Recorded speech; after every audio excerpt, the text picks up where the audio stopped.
You know, you're one of those guys I never in my life don't know you. Well, it's a pleasure, man. You're a legend. Um, talk to me a little bit about this project, my friend.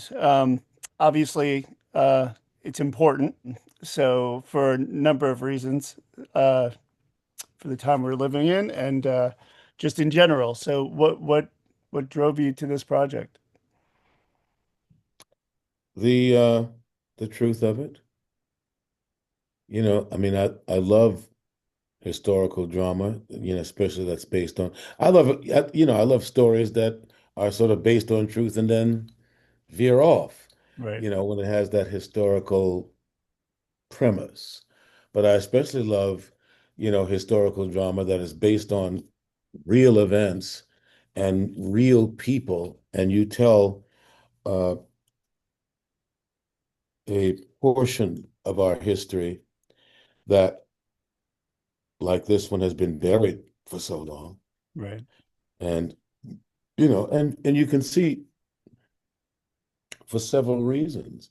I mean, even the disciples uh, buried the role of Mary Magdalene, in the development of Christianity. So has uh, the man's world of America buried the role of women and their contribution to this society and to this country for, to be where it is, you know. And there are far less women responsible for the way the world looks today than it was then. true. Um, it's it's really it's really important to celebrate the truths that have been so purposely buried for so long, especially the role of women and especially how it relates to uh,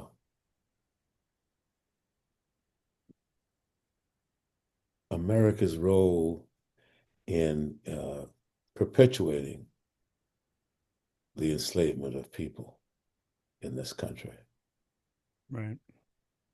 Specific to this piece, what's it been like in terms of like working with this? The cast is crazy.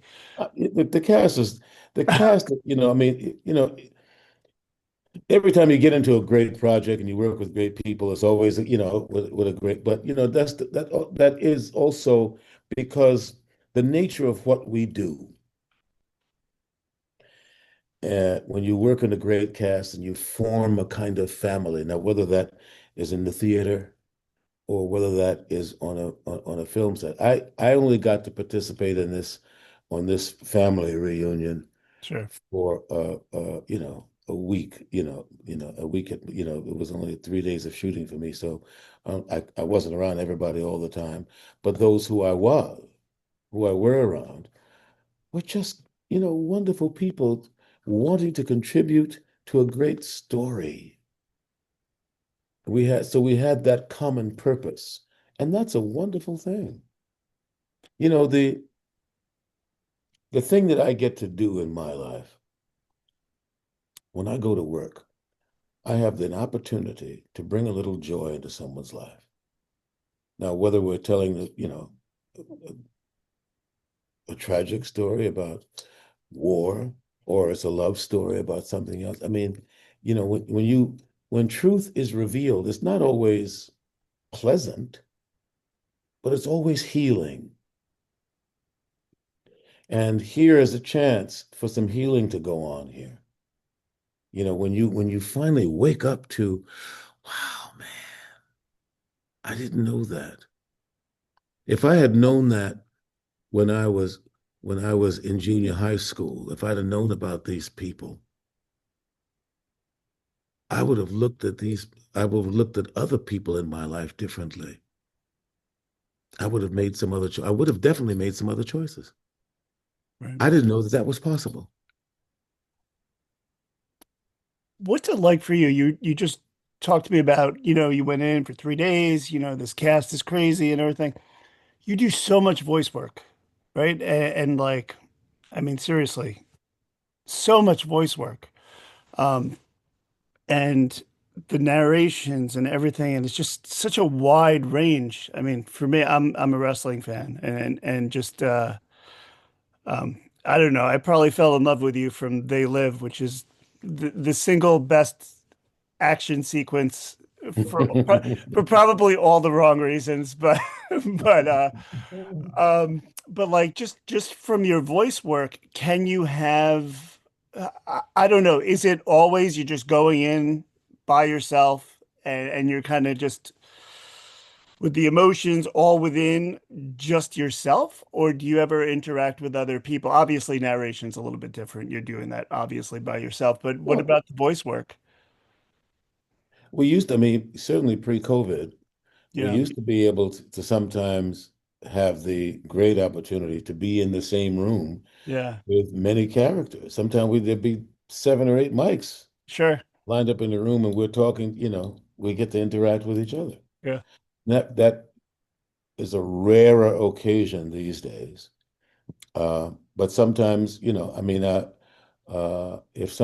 if the character or characters that I'm playing with in the booth are recorded before I come on, well, I get to hear them.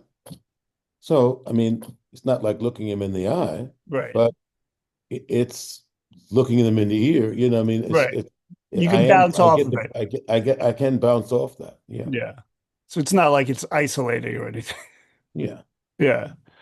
What does it look like for you when you're like choosing roles? Because you are so versatile in that you can bounce to video games and you can bounce to, voiceover stuff and you can bounce to like live action stuff. What's it look like when you're choosing these roles? A part is a part? It looks like a job offer. Yeah.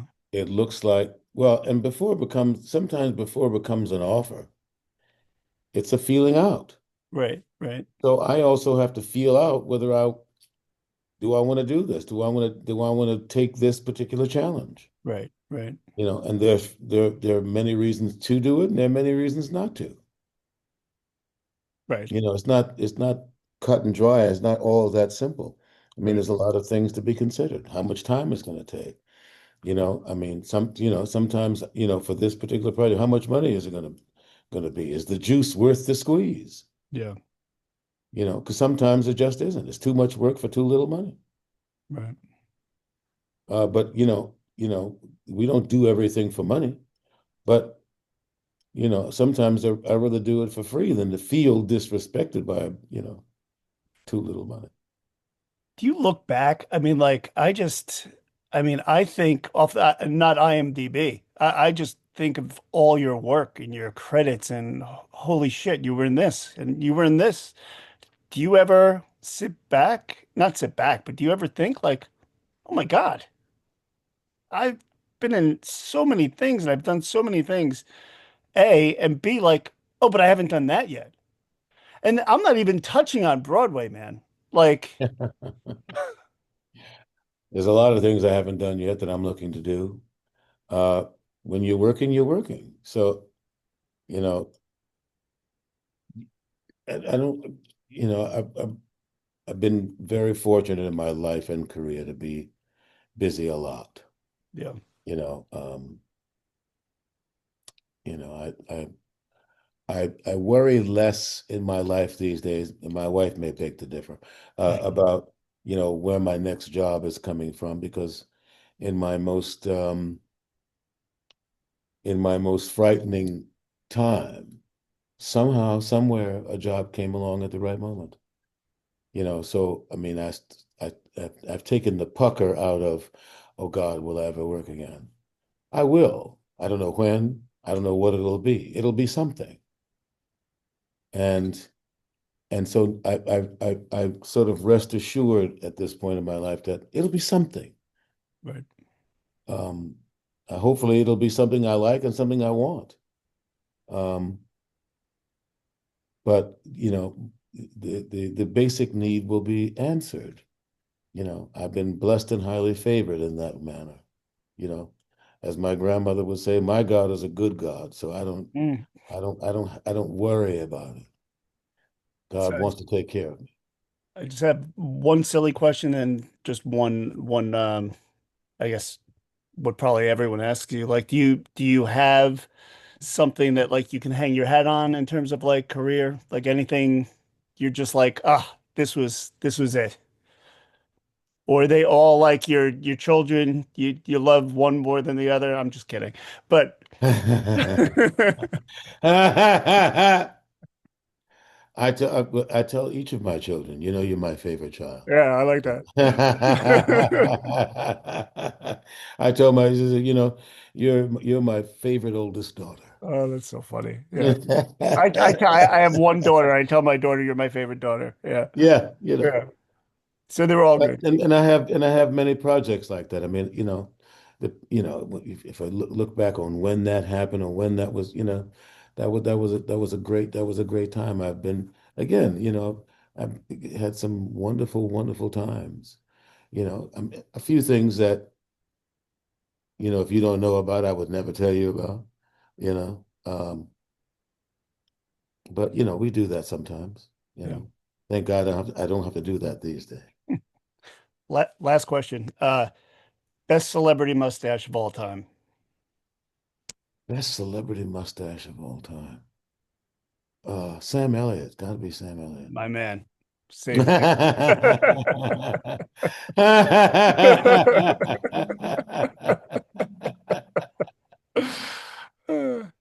Just want to end on a silly note. Yes, Um, indeed. listen, it's a pleasure, man. For real. Thanks, John. I appreciate you. All right. You have a good All one. right. Peace. All right. Later. Bye.